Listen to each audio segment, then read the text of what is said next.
Hey everybody, this is herculespetix, founder, curator, docent, and gift shop employee of the herculespetix Academy of Comic Book Studies. Today, we're going to bring you another Academy Roundup. This is the third edition. And once again, I'm going to show off some odds and sods and various and sundries and just things that are related to comics, not necessarily comics, though some of them are. And just stuff that I've had in my collection and around my house for years, and I'd like to show them off to you, even though most of them aren't even comics. We're starting off here with a nice little hardcover book published by Fantagraphics. This is Tony Millionaire, Mighty Mite the Ear Mite. So it's almost like a tiny little cute children's book, very thin, as you can see by the size of my hand. Very tiny little book. And I like these end papers here where the artist's name and the title is kind of winding through. And this comic's kind of interesting. Well, a picture book is interesting. It's got a double narrative that meets. So we see these little, on the left, we have the black and white side. We see a circus train chugging along. We see a little Lord Fauntleroy type putting his toy sailboat into a stream. The circus train crashes. It looks like the little boy lost control of his boat. It's sailing away. A monkey escapes from the circus train. And we see the sailing boat going down the river. Now we see this possum in the trees. And there's music coming out of his ear. A musical note. We see the poor monkey. He doesn't know what the hell he's doing. He's wandering around, sad and hungry. So we zoom in on the possum's ear, and it's something. It's singing "Someone's in the Kitchen with Dinah."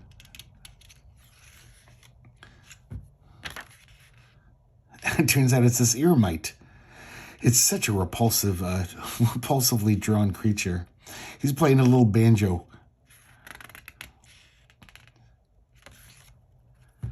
Poor monkey's looking for food and garbage.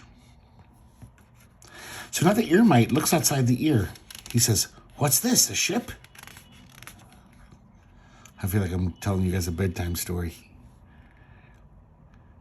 Monkey's having no luck. So the ear mite says, "I'm going to sail around the world. My ship has come in." Poor monkey's all cold.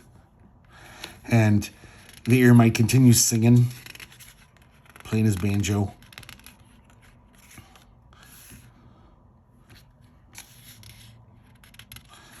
And then he sees a flea circus. He says, "I'll join the circus."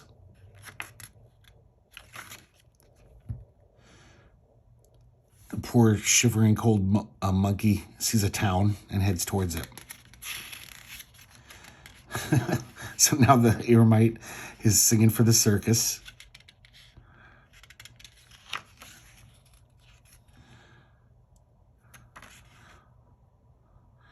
And then the ear mite says, "This circus life is great, but I'm no flea. I'm an ear mite. I got to get me an ear."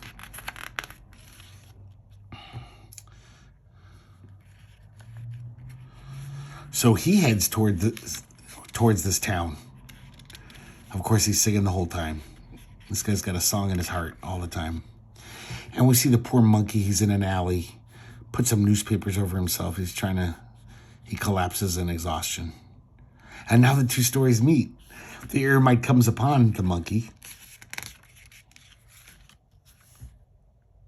This looks like an exact repeat of the last page. He jumps into the monkey's ear.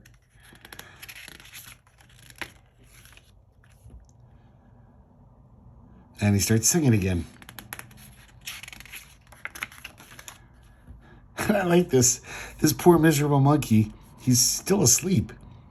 But just the sound of this happy song in his ear, I guess subconsciously he can hear it and he's smiling. So he's a little happy even though he doesn't know it. Let me had more of these end papers. and a little tiny back cover. I forgot to tell you guys the date of this. I think it says somewhere here. Nope, it doesn't say. Okay. So guys, this next thing is going to blow your mind. I can't believe I've never seen this written about anywhere. So, I go to the Frankenstein comic swap 3 times a year. That's when they have it in Portland. Oops, I forgot to zoom out. Here we go. Hope you guys don't get nauseous. Let's get this centered.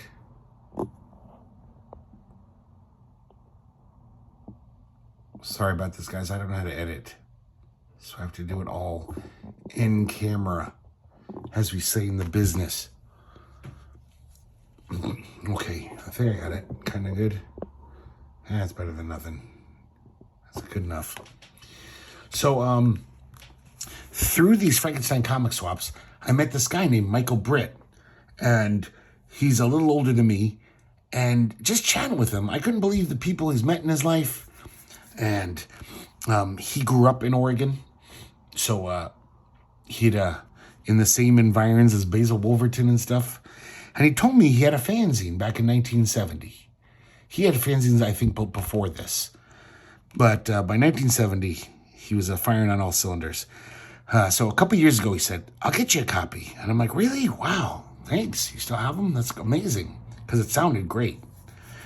And guys, this is better than I even imagined. So 2 days ago, Frankenstein Comic Swap, he gave me it. I would pay a lot of money for this. So before we continue, Michael Britt, thank you very much. And actually, later on, I'm going to show you a reason to thank Michael Britt. It's a very big thing, though. So when I get to the big things, I'll zoom out to that. So it's called FMZ number 1, first issue. John Severin drawing. Right off the bat. We have kind of an editorial introduction here from Michael, and he tells us where a lot of this art came from. Also, it seems like he's very much into EC fandom, like all those like Squatront type fanzines. He actually had a fanzine called Squatront with no space. So I guess the two editors were like, as long as you have a space or not a space, we can both be called Squatront. It wasn't as successful one known as the Squaw Space Tront. But just from reading this, it's like, yeah, he was really into that stuff, like kind of an expert already.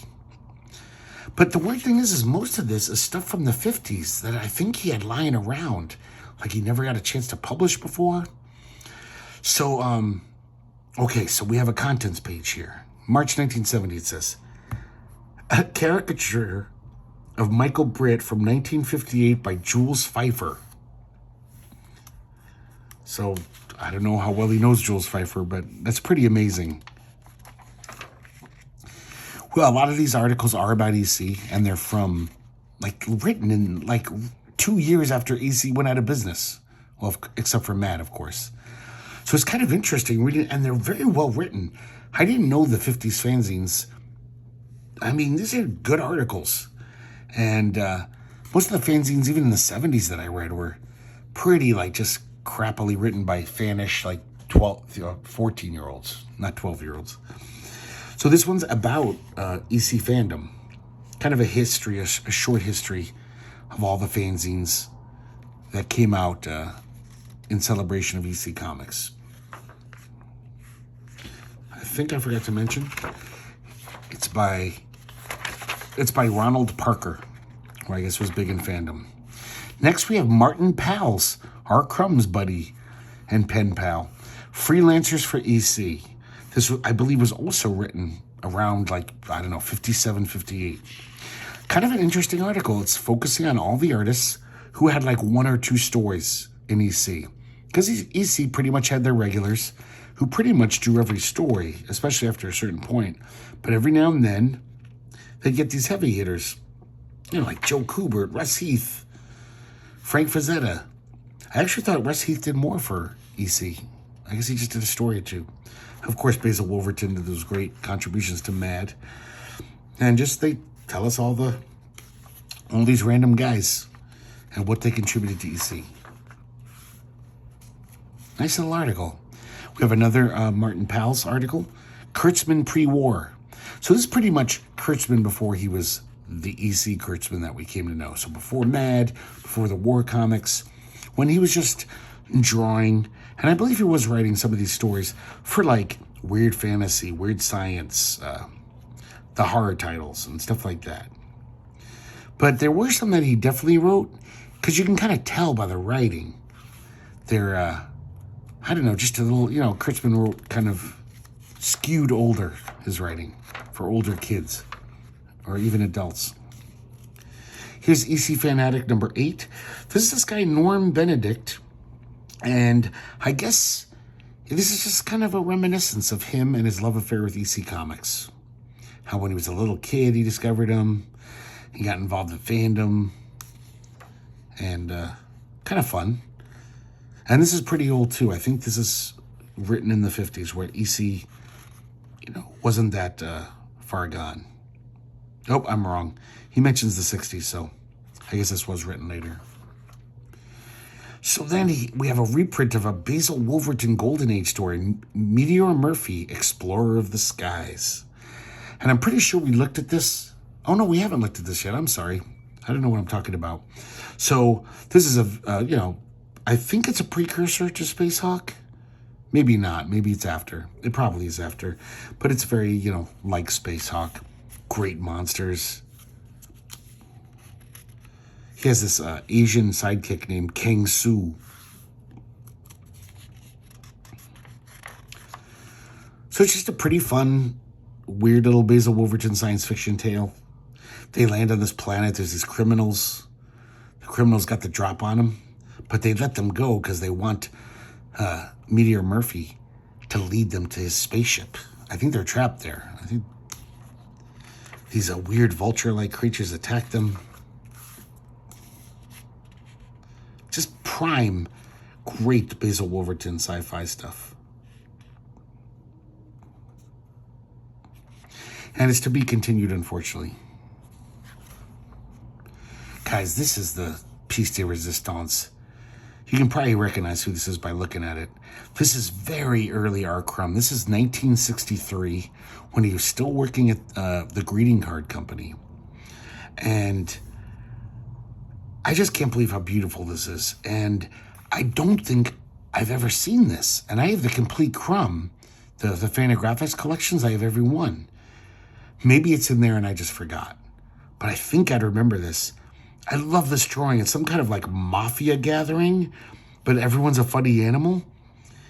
Just 63, like years before he made Zap. Just look at the cartooning mastery he has already. Every character here, their body language, their faces, the expressions. This is just amazing stuff. This to me is worth, God, I would pay like $20 just for this little reproduction to rip this out. Somebody offered it to me. This is beautiful. Amazing. So, like, not only was Michael, like, in the 50s and 60s, like, he was already into the best comics. He already knew the good shit. So, he knew about EC. He was part of that fandom. But then our Crumb comes around. He's all in a Crumb. And he's in a Steve Ditko. So this is interesting. We don't know the title of the story because Steve Ditko gave Michael the stats, not the original art. That, usually those got destroyed. It looks like it was probably for maybe Atlas Comics. And I guess where the title would be, the letter hadn't put it in yet. So this is just the stat. And I guess they were going to add the logo later. This is a great little creepy pre-code horror story. How about this guy who's got this disease? His bones are incredibly fragile. And he goes to this doctor. He gives him some kind of a cure. And not only does he feel better and his bones stop breaking, but then he becomes all rubbery, like Plastic Man. And this guy, if you couldn't tell by his visage, we've talked about this before in comics, you can tell how evil someone is by the way they're drawn. This guy looks like a fucking monster. Look at him. Like, he doesn't even look human. But because he's mean and evil. So the first thing he thinks to himself is like, oh, this is great. I can rob stuff. I'll be a master thief. I can get back at the world for making me suffer all these years.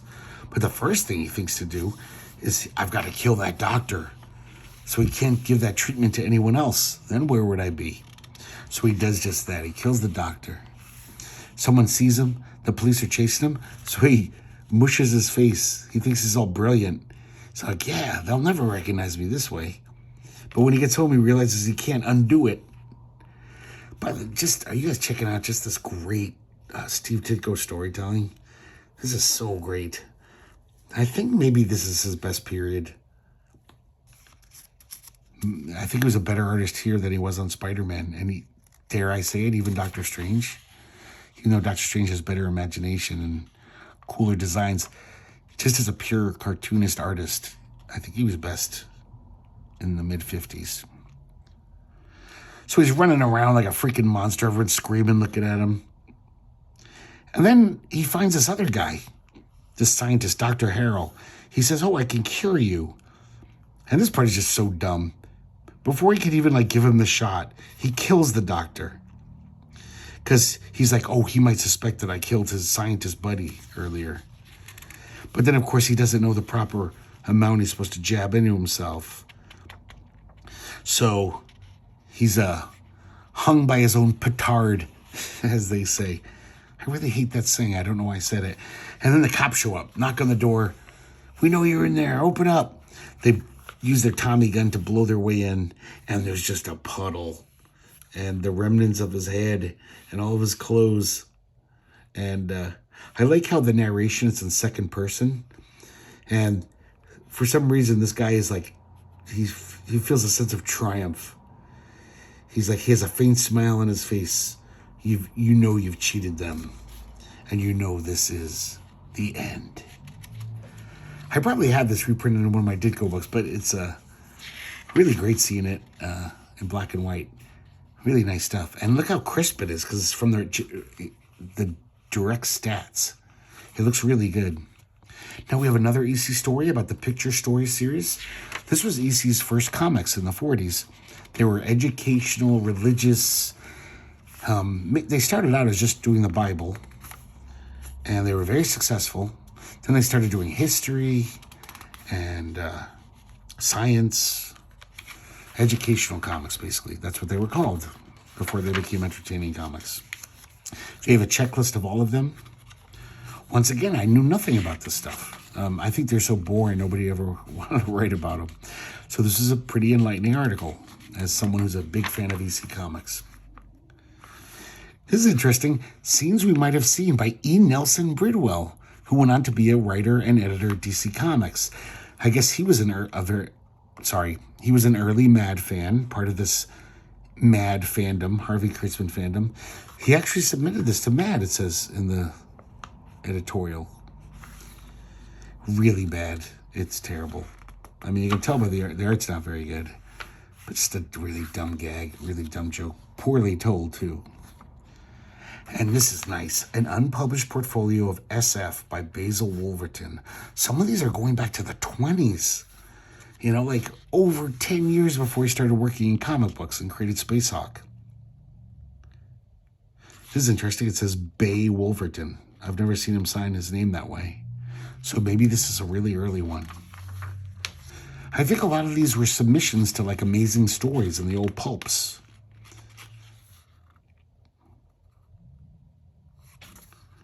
Kind of interesting seeing this young Basil Wolverton, but it's so obviously him, the monsters and everything, but just not as, he hasn't really gotten it down yet.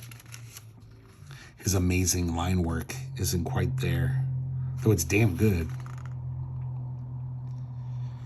That's some really fun stuff. I'm a really big Basil Wolverton fan, so this is nice. That's just so evocative and eerie. It's this silent alien landscape. That's another one, too. Doing the pointillism. And we get one more. So, guys, I had to show that off. Once again, thank you, Michael Britt. I don't think you watched the show. I don't think you'd like it. It's not very good. But, man, what a gift. This is incredible. So, guys, I'm showing this off now, even though it has to do with something later in the episode, because I don't want to keep shrinking and bigoting and then shrinking. So there was a portfolio called Heroines by Terry Austin. The shtick was Terry Austin, the famous inker who has inked so many greats, he decided to pencil a portfolio and get all these greats to ink him. And the theme was heroines, where he was going to make up all these characters who I don't think ever appeared again. So years ago, I sold the portfolio because it comes with this little book with reproductions of all the plates. It's not like they're very ornate, these plates. Like, like if this was a Bertie Wrightson's Frankenstein, I'd want as big as I could get it, right? But as you can see, these are not you don't really suffer that much. So we have Swordswoman, a kind of barbarian character, a lady barbarian, inks by Dick Giordano. I think this is first because Terry Austin kind of learned under Dick Giordano. He was his acolyte. He showed him the ropes. This stuff looks great to me. Terry Austin, I wish penciled more. I love this one, The Executioneress, by inks by Steve Lealoha. You can totally see the inks. Oh, especially there.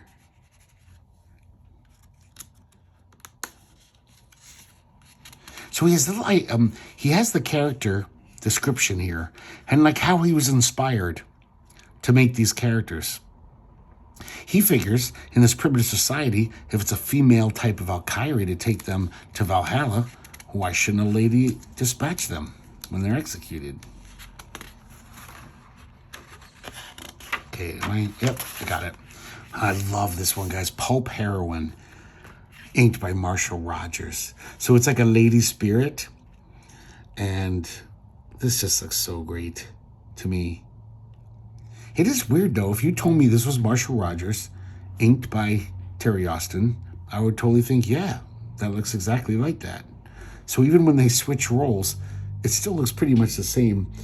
The running gag that Terry Austin's did for decades, vote for honest Jack Abel. He would always stick his buddy Jack Abel into like headlines. I think there was a murder case against Jack Abel for years going on in the panels of Terry Austin's comics. Superheroine, inked by Neil Adams. And you can totally see the Neil on the faces. I love this. It's kind of like the single mom superheroine.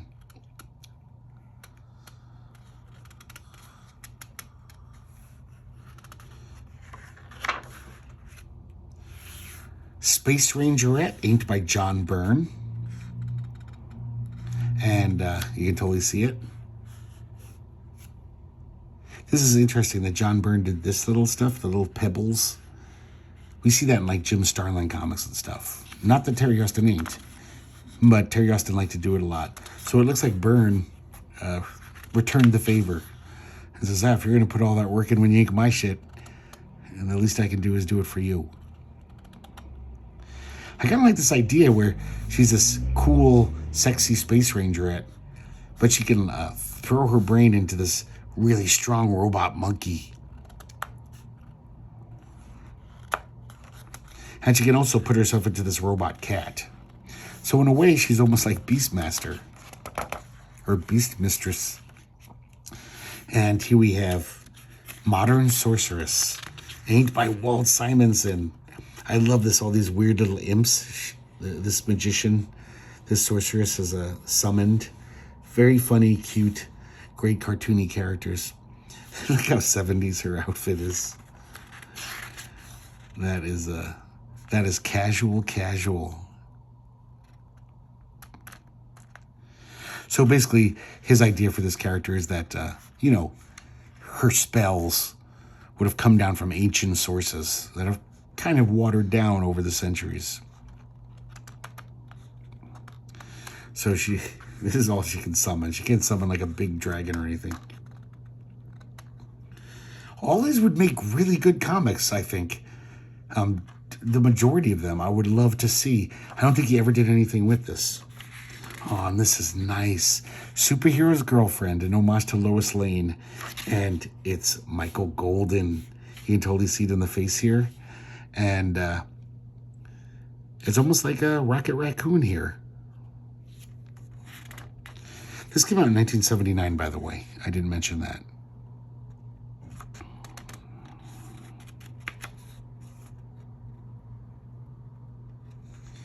Man, sorry guys, I got lost looking at this. I don't know about if this would make such a great comic, but I'd definitely read it if it was Terry Austin penciling and Michael Golden inking.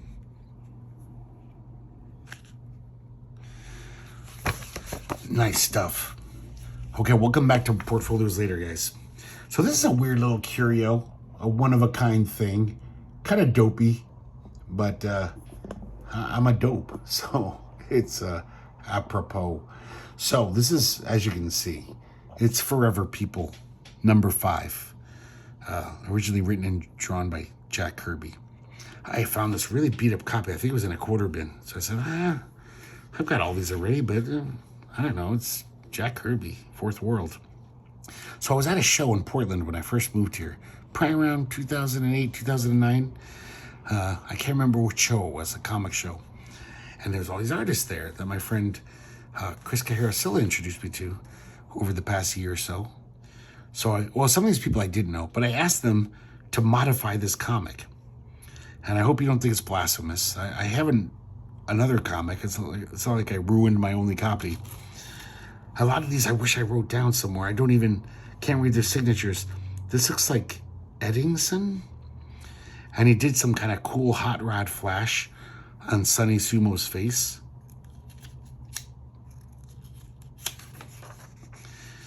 Now here we have Chris Cilla took a red pen and kind of half Captain America, half Captain Crunch.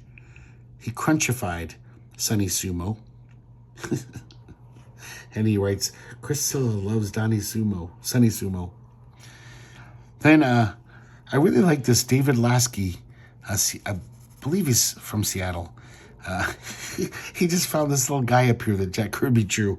I'm surprised Vince Colletta didn't erase it. And it's just him saying, nobody knows I'm up here. I love that. While his actions taking place.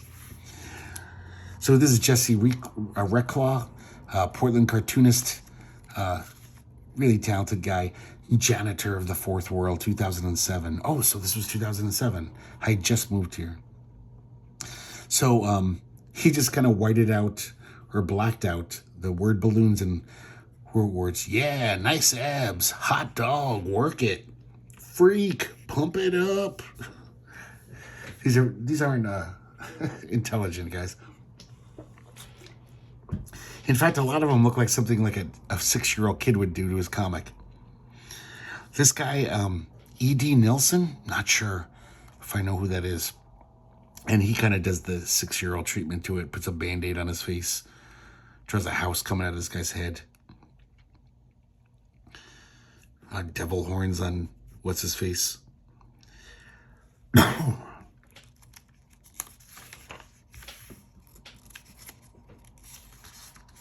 I didn't get every page done.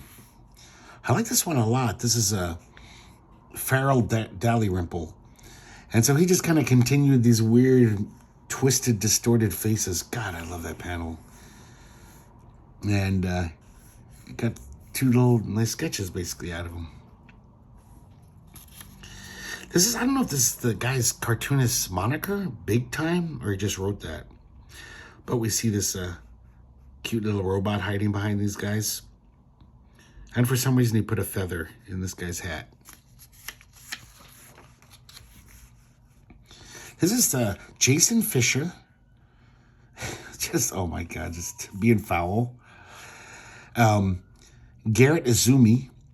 I love this, how Sonny Sumo is bowing. That's the top of his bald head. I drew this face on it. That just looks so weird to me and cool. And this I cannot read, though I think it says Bowlings. I don't know. And I kind of like this too. All he did was add like antennas and butterfly wings on him and some facial hair.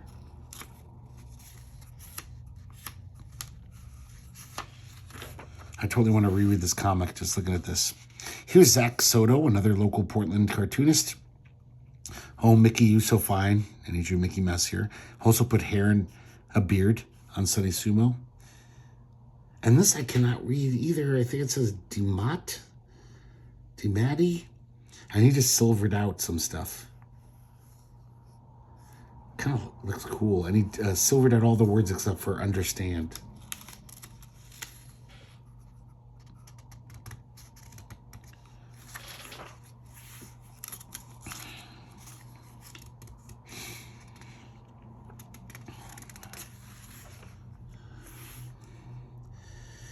And then it says, it's me, Davey N., soul villain #1. And all he did was draw some goofy hair on Desad. I believe that's Desad.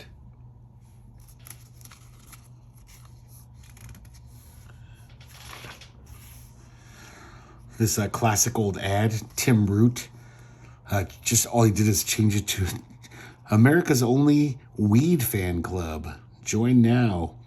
And he put a joint in this monster's mouth and gave him long rocker hair. And gave him a bottle of booze.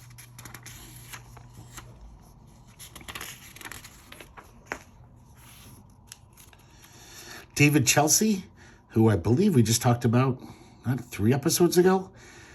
Didn't do much, but I love these fuzzy antennas he gives Viking the Black here.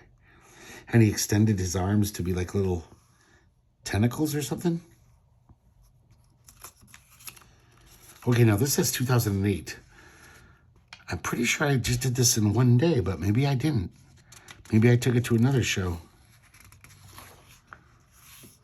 I love this little dog. Once again, I don't see a signature. Oh, I think these are all Theo Ellsworth, the whole page. He's thinking of the dog. And then I love this as a hole in his head, and this little Muppet is looking out. Now, this is interesting. Dylan Williams, dearly departed friend of every cartoonist in America, probably, but mostly in Portland. And he ran Sparkplug Comics. Gave a lot of cartoonists their first comics, published their first comics, loved comics deeply, even to the point of bootlegging them.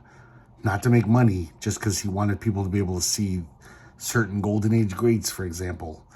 And you couldn't get Mort Meskin reprints. Nobody was collecting them back then. So he would bootleg them and give them to his friends.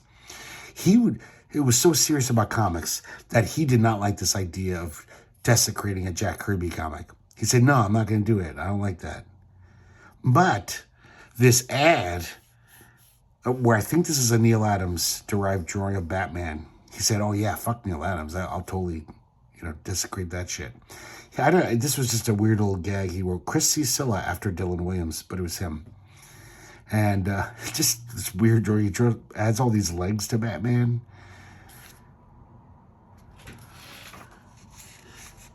Here's Matt Wagner. But basically, Matt Wagner just did the 6-year-old thing. Eye patch, mustache, blacked out tooth, devil horns, antenna. There's a guy, Shane. I'm not sure who. He just put an eye on Sunny Sumo's forehead.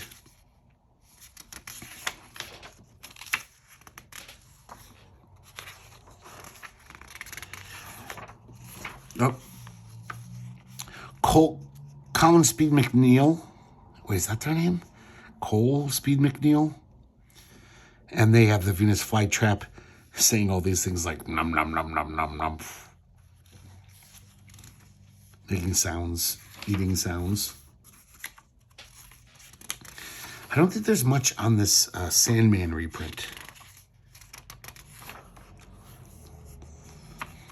This is Viva Loctopi, the Loctopus, and I can't read the signature.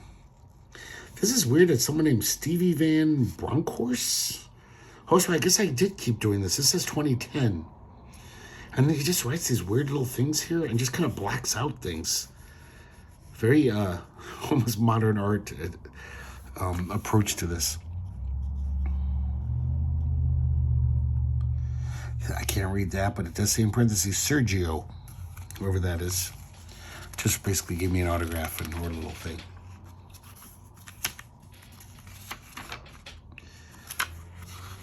Maybe I should take this comic out for a spin. Get some more crap on it. Now we have the Loner story, but now it's The Young Gods of Supertown, introducing Christ.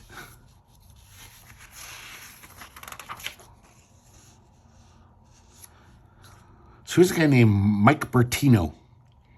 And he just, once again, does that kind of 8-year-old shit. Gives him a black eye, blood coming out of his nostrils, whatever. It is weird, though, even without his additions. Kind of looks like Glenn Danzig, doesn't it?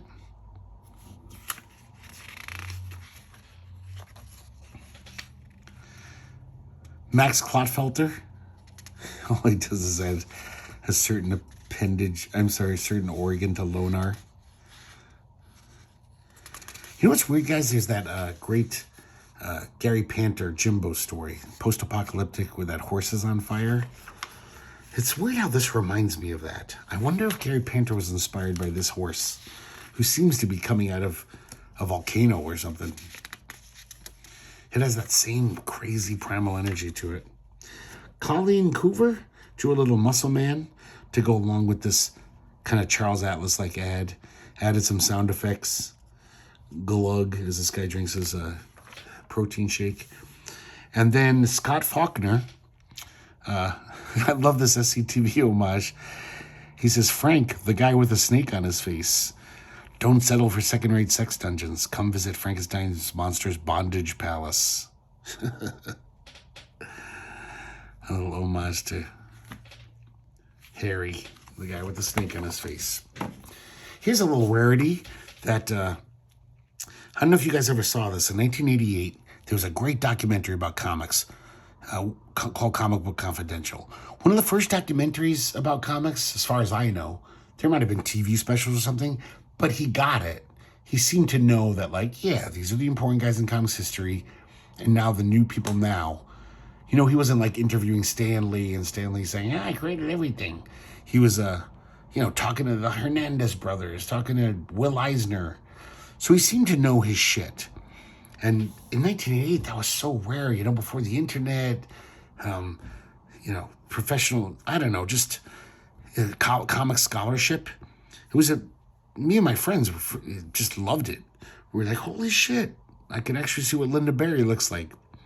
So they made a little comic book to go along with it. That's why it says free. It was, I guess, given out at theaters. Let me adjust this, guys. Center it a little. And they got Chester Brown to do a new cover for it. I don't know if this has ever been reprinted. The director's name is Ron Mann. It has music by Shadowy Men on a Shadowy Planet, Kids in the Hall of Fame, and Dr. John wrote a theme song for it. I think it's called like the Comic Book Boogie or something. They got this one-page Chester Brown comic. Kind of introduces the theme. I don't know if this has ever been reprinted either.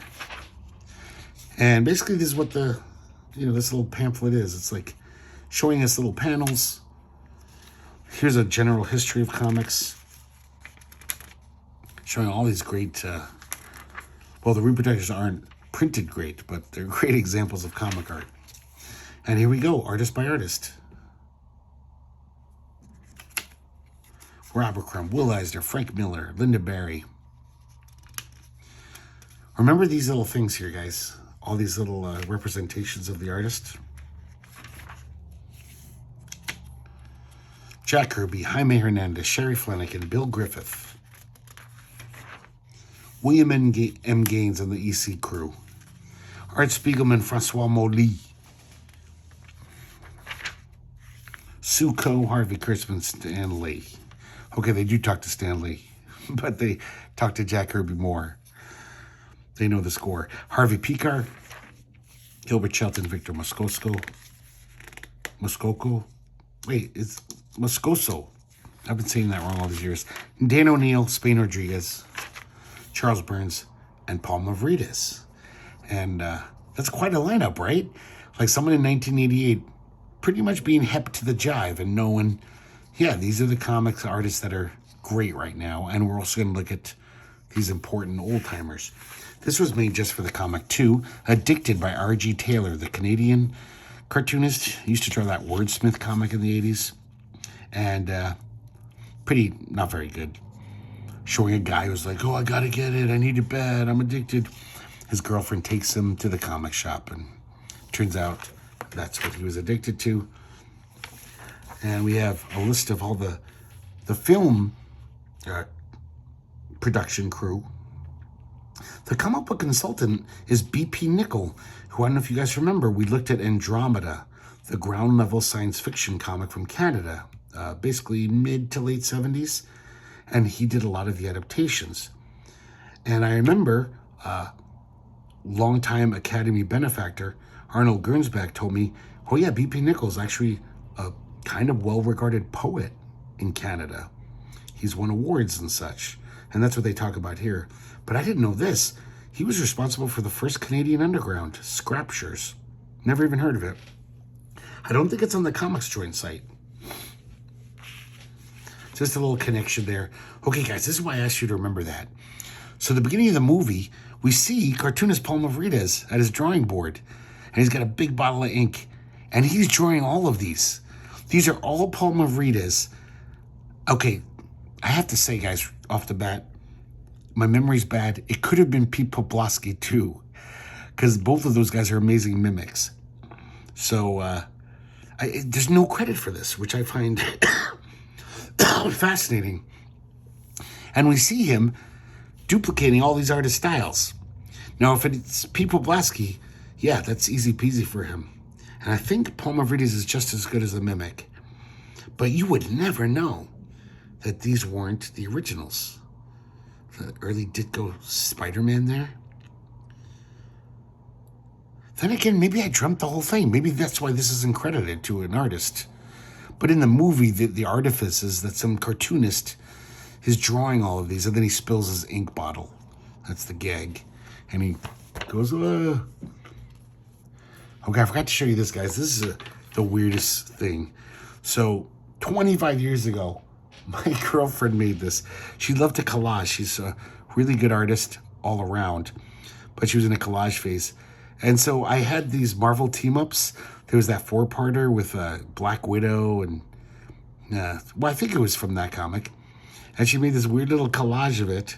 But I gotta say, it's become a multimedia piece since then.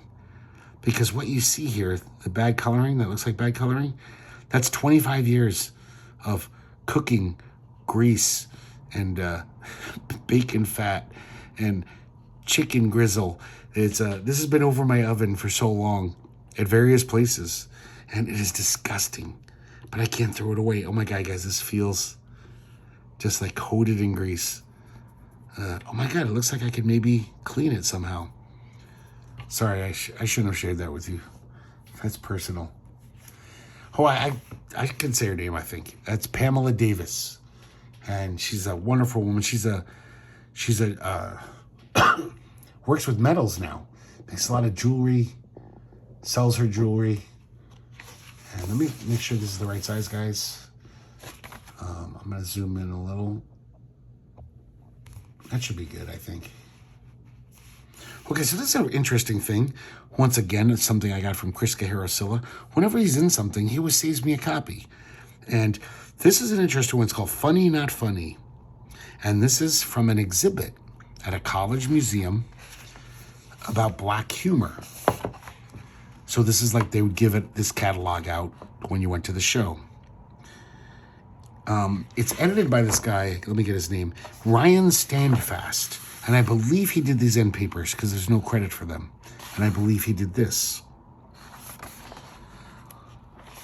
So we have an introduction by Mr. Steadfast and talking about the history of black humor, whatever, the sociological, psychological implications of black humor, all that kind of stuff. Maybe a little too heady for me.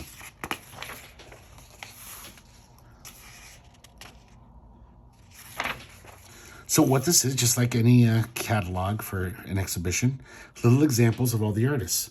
We got Tom Neely here, guy cutting off his hand. So all of this is kind of dark humor, you know, black humor.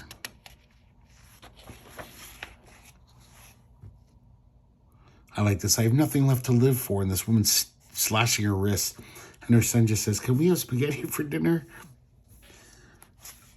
More. This is all Tom Neely as well. Mark Newgarden used to do many strips like this, or panels, I should say, where it looks like a typical gag strip, but one of the clowns is just going on and on about it. Every comedy star was a wife beater, a drunk. It's bleak. There's no real humor, except the humor is because it's this litany of just horrors. The New Yorker raped my dead baby joke. This is by David Paleo. Another David Paleo. Look, I made it from my semen. This, once, as usual, is one of my favorites. Fucking love Michael Kupperman. Probably the cartoonist who makes me laugh out loud. Well, he's up there, like top 3. The narcotics murderers. And apparently there's this guy going around killing doctors for their narcotics. This one doctor says, I'll be fine. I got to carry my suitcase that clearly says narcotic drugs on it. And of course, this creepy guy comes up to him, takes off his jacket. It's this horrible gorilla, like Murders of the Rue Morgue. He says, me kill, me kill. And this guy's going, yeah, yeah. This is the surprise ending. The pair realize how great their voices sound together and team up to record a smash hit single. Damn it. It's making me laugh so hard I'm coughing in. Me kill, yeah, yeah. That's what they're doing in the studio. Oh, God, I love Michael Kupperman. So this is Lisa Hannawalt. It's a pretty funny one. Telling you how to do the fake jerk off in your car to shock people going by. Daniel Maw. Glenn Head. See, this is the annoying thing about this catalog. A lot of times, museum shows of comics, they'll take a page out of context. It's like, comics aren't just the art, it's a medium of writing and drawing. So I don't want to see just a random page from a comic on a wall or in a catalog. I mean, it's nice to see the art, just like, oh, that's nice. But, it's just, I don't know. It just seems like not that great. This is pretty nice, though, because this is just almost like a poster. Esbo's 17th Annual Atomic Chicken Run. And once again, it's Glenn Head showing us the sleazy side of life. I really like this guy. Never heard of him. Rob Sato. And this painting is so curious. This giant who's just cleaved a guy's face into, holding a cow's leg. And then his hairy chest, it appears that like ears and fingers are caught in it. I guess the previous victims. But man, I like this drawing. This guy with the watercolors. Here's some more by him. This is from his comic, Burying Sandwiches, which I really want to buy now. I never heard of him. But I'll definitely give this guy a chance. Here's a guy named John Vermiglia. This also looks great too, even though it's just an excerpt. But I would definitely give this comic a chance. Here he is again doing a parody of well, not a parody, kind of just recreating a classic Mars Attack card, trading card. Pretty nice colors and everything. That's a sharp looking, fun drawing. Here's David Sandlin. That guy was in so many anthologies, from Fantagraphics and whatever. But I'm pretty sure he's in the fine arts world now. I was never that big a fan of him, to be honest. He's kind of interesting, though. His stuff's usually kind of, obtuse, poetic, but usually with a sense of humor. More David Sandlin. And now we have Matsy.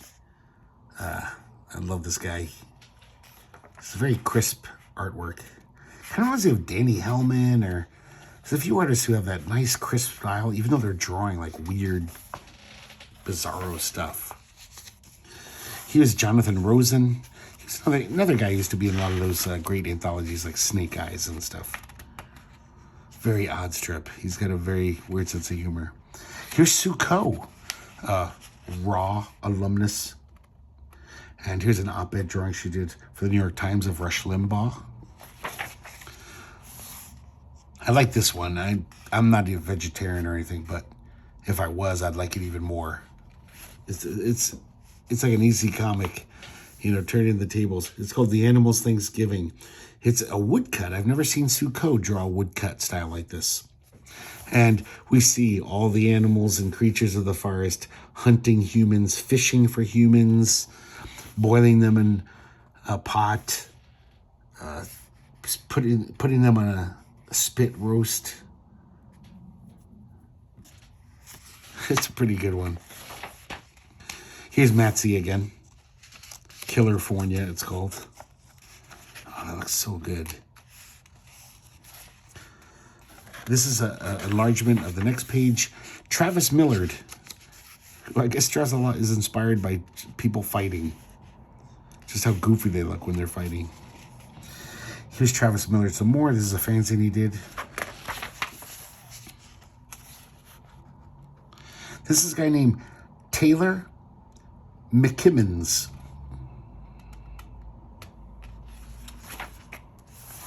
And here's our old friend Chris Cajero Cilla, who gave me this book. We, I think, just looked at this last time we looked at this book a month or two ago. This shit is happening right now. So this is nice because it was a one-page strip. And so you get the whole story. This is great. Ben Catcher. This is one of the comic strips that appeared in Metropolis, that architecture magazine. And it's got that weird pen catcher, je ne sais quoi. This woman who's an interior decorator, she loves to see buildings being demolished, or if they've just collapsed. When you can see through the wall and you can see all the apartments, people's apartments. And she gets interior design ideas from that. Seeing the, patchwork quilt of all these various rooms designed differently. It's called Sectional Appeal. Here's Ivan Brunetti, The Horror of Simply Being Alive. Once again, a one-page strip, so it's nice. You get a little, one-page strip. Typical Brunetti stuff. But he's talking about his divorce. And it's pretty funny, but also sad as fuck. So I guess black humor. One of his horrible gag panels. I should say horrific, because I like his gag panels. Tim Hensley of, oh my God, I almost said Wallace and Gromit fame, of Wally Gropius fame.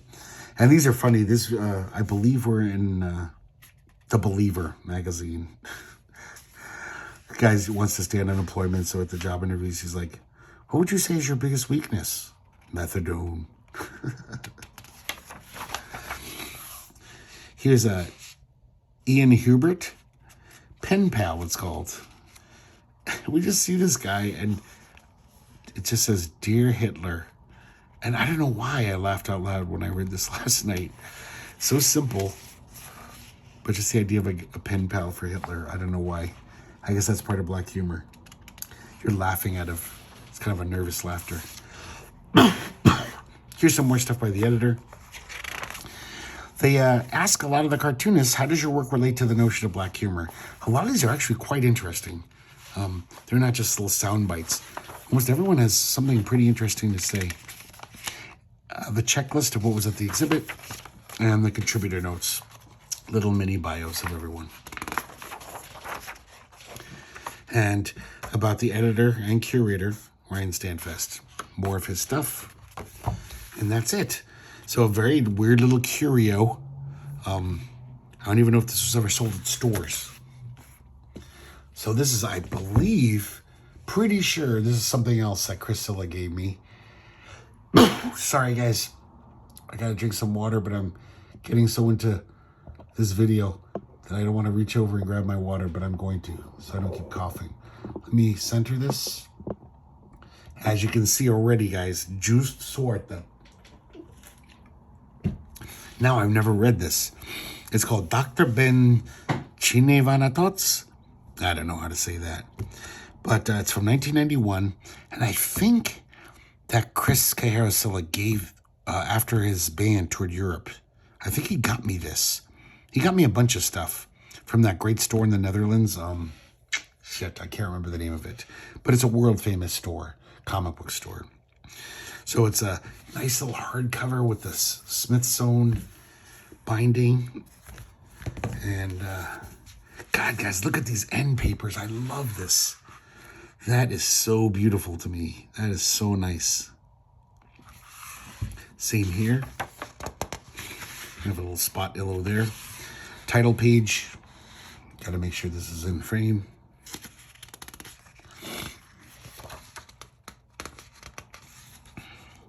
Now, I guess I do have a phone, right? I could translate this, but I don't feel like doing it. Sorry. But I don't know if your computers are that good. I guess you could do it too. Just put your translator thing up to the screen here. But of course I don't know what's going on, but I do love seeing anything drawn by Swarte. Swarte? So it looks like maybe these were little humorous things that were in a magazine, because they're just like one-page little things. I'll just show this off to you guys real quick.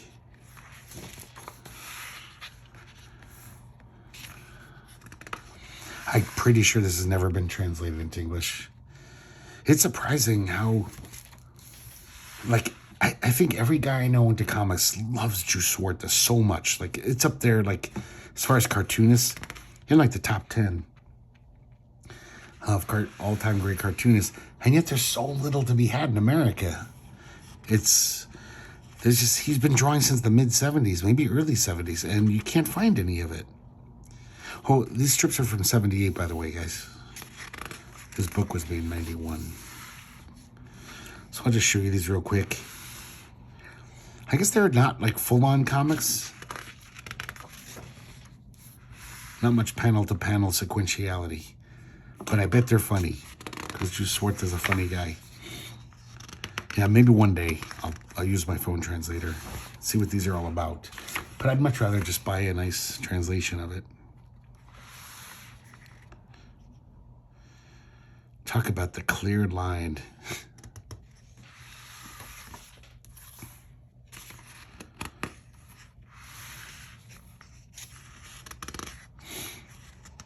This cartooning is just so sharp.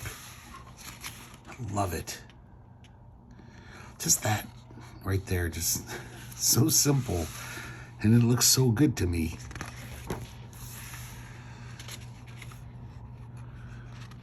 Well, looks good to a lot of people. He's a pretty beloved cartoonist. Forgot to show you this one. Yeah, maybe I'll take a little time, guys, and make sure you get to see every page. And if any of you out there are really curious, you can freeze frame your video, use your phone, and translate it all. And then maybe if you do that, I would love it if you commented me down below and give me like the gist of it. Let me know if it's any good.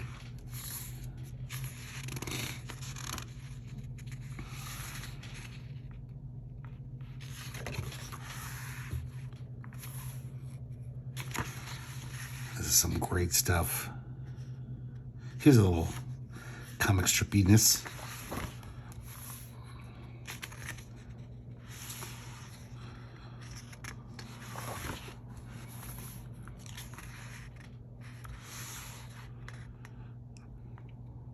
You know, there's this background that's repeated throughout the book of just various tools. It just looks so good. Just drawing a wrench. When Swarte does it, it just looks really nice.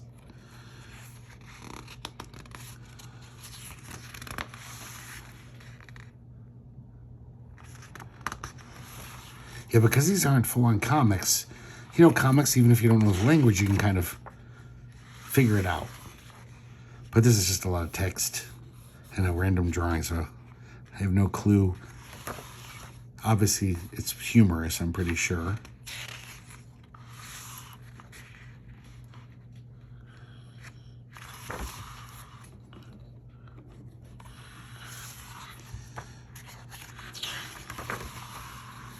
Oh, and then this one. this is slightly... Oh, no, okay. These are just bigger. I don't know why they didn't do the whole book like this without that background.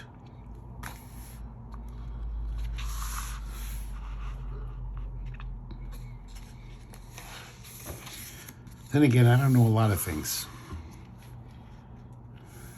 But I do know that Juice Swarte is amazing. Looks like these are from 79. They even have a fake little biography, it looks like, of Dr. Ben Sine.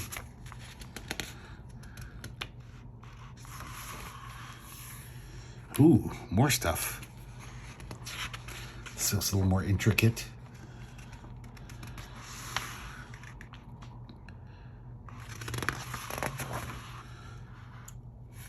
I think I got this in the 90s. I'm pretty sure Chris gave it to me.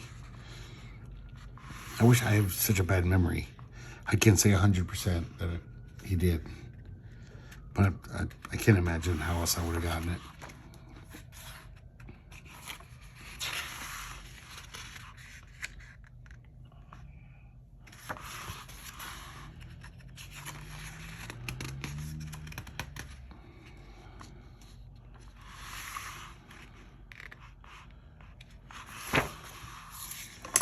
So yeah, sorry I didn't have much to say about that since I didn't understand it. One of those little drawings. Let's just look at these again. Oh God, that's good end papers. Okay guys, now I gotta embiggen. Let me get rid of this stuff. And let's start. We're doing portfolios now. I think I've talked about this before, how in the 70s, all the best artists in comics stopped drawing comics because the comic companies treated them like shit, had no respect for their amazing talents. So a lot of them got into doing portfolios. And it seems like they could make a living that way. They probably did commissions and some graphic design here and there, but they didn't come back to comics. So I guess they were making a living because they could have come back to comics anytime they wanted. So it was a huge thing in the late 70s, early 80s, more in the 70s. And let me make sure you can see this. They always came in a beautiful envelope with a new drawing, almost always. And here we have Bernie Wrightson's Apparitions. Look at this, guys. This is good Wrightson. Mid to late 70s, he's just firing on all cylinders. Just even the trees are gorgeous. These little sketch trees in the background. But look at this. It's so good. Wait till you see the color, though. So, I used to get these from Bud Plant. I'd order them. Let me get rid of this envelope. Okay, guys. These are going to knock the socks off your ass. Okay. Oh. Look at this beautiful painted colors going on here. This is 1978. This is called Night's End. Oh. I love this one. Kind of I think this is a tribute to Frank Frazetta's, like, you know, when he did the Buster Crab comic covers. It seems to have that feel. This is called Free Fall. I'm amazed no magazine ever, like, licenses to be the cover. Like, if I would have had I don't know, if I was the editor of Heavy Metal back then or Epic Illustrated, I would have totally just been like, this is better than any cover we'll commission. Look at this, how good this is. Oh, this one, guys. You're new around here, aren't you? And this woman meets this dragon. Oh, it's so luscious. I love this crazy tree, the way the dragon's around it. And she's drawn so beautifully. It's one of those cool things too when when you back up, like when you get close to this water is just a bunch of almost like impressionistic painting, but when you pull away, it totally looks like water. I guess that's what real painters do, huh? And I love this one too. Hanover Fist is caught stealing chickens at the Gentleman's Farmers Commune, 1897. If you guys remember, this is the guy from the Heavy Metal movie, Captain Stern, his buddy Hanover Fist. God, This is why Wrightson was so good in the 70s. Not only was just brilliant illustrator, but also put in so much work. But just they had that ineffable quality of just like look at the body language of everyone. The way the guy's leaning back to swing the axe. It's the kind of stuff that makes Frazetta so good. You know, he could draw photorealistically if he wanted to, but he knows that exaggeration makes it drawing much more exciting. So it's like, even though this is very realistic in a way, but it's also very cartoony, and in the best sense of the word. Like the way these characters are moving might not be exactly realistic, but it's just so dynamic and interesting. Look at that. Oh, I love the glow on Hanover Fist from the sunset. A beautiful orange glow. Hoy. God, just looking at those, I think I got a case of the vapors. I'm going to need to get a mint julep in me soon. A mint julep. So here we have... Nobody cared about this portfolio, I don't think, except for me, because I was a huge Mike Nasser fan when I was a kid.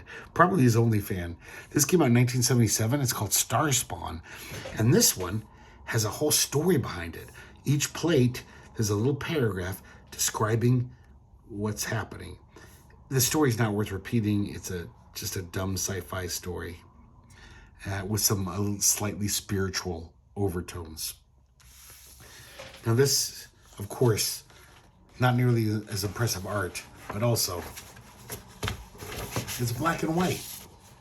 So it's definitely not impressive. But believe me, guys, when I was a little boy, I had this in a big box under my bed. And every now and then I'd take it out and look at all my weird, like, giant things, like media scenes by Jim Steranko and portfolios. It was a big box that I could put everything in. I think it was like an Amway box for some reason. Like that Amway ladies would take their products around in. But I love this kind of shit. I should say, Starspawn says copyright Robert Keenan Jr.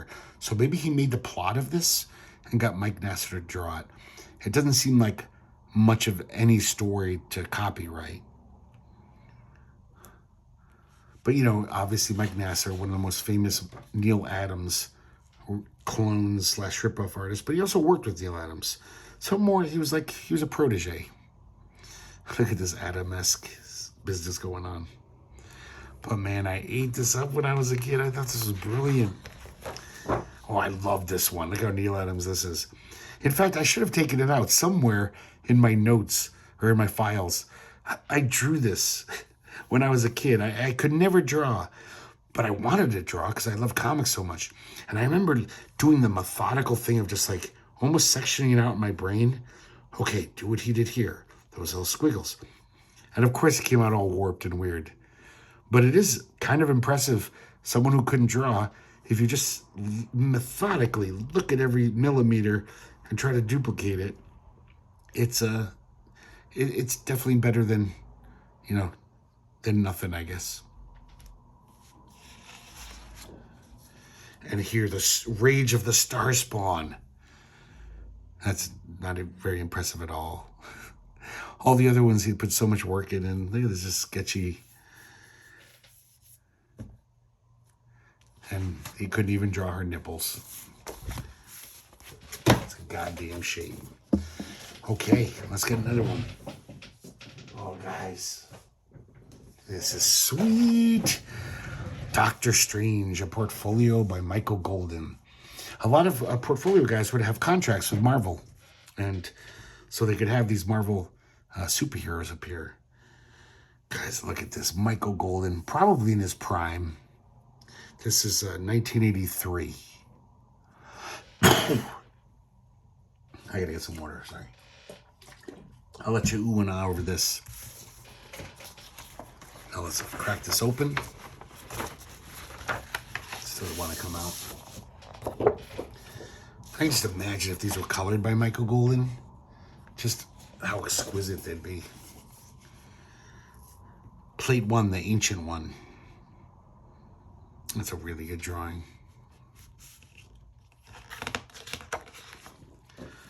Plate 2, Baron Mordo.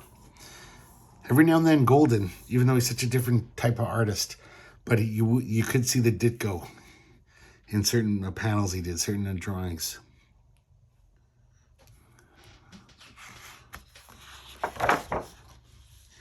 Claire.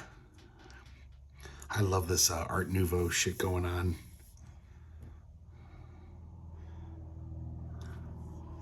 Clea was so hot. When I was a kid, I think she was like, I thought she was the hottest in mainstream comics.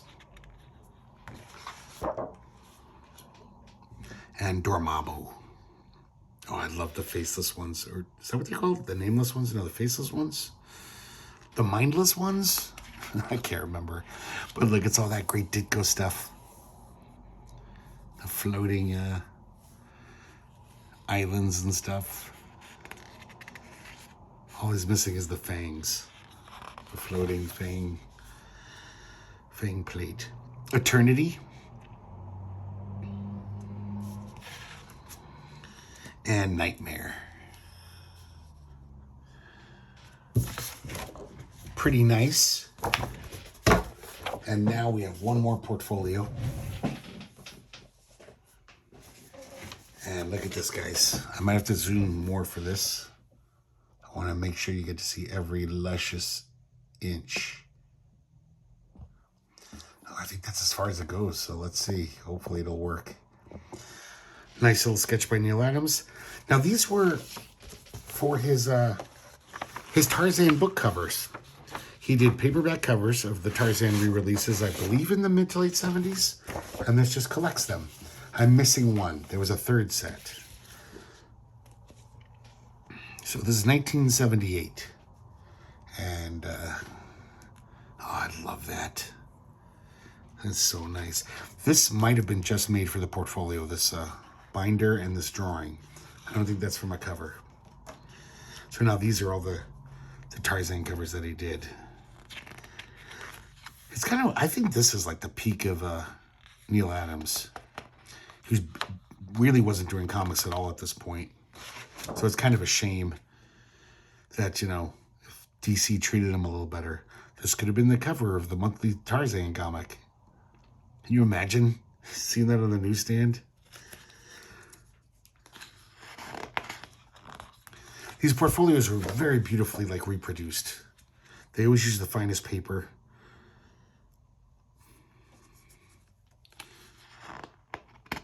I had these when I was a kid. That's how I read Tarzan, because of the Neal Adams covers. I don't think I would have bought them if they were just normal, not Neal Adams covers. I love this one. Oh man, that is some dramatic shit going on there. This one I liked a lot too, but as a kid, I don't know if in the story he had like some kind of manacle on, but something very weird is happening here. The back of his knee and his calf. So till to this day, I don't know. I forgot. I probably read this book when I was a kid, whatever book it is. And another great one. You know that like Mike Grell fucking had this up on his wall. He probably ripped this off like 20 times in his career. Kind of posing. Oh, I liked this one a lot when I was a teenage boy, let me tell you.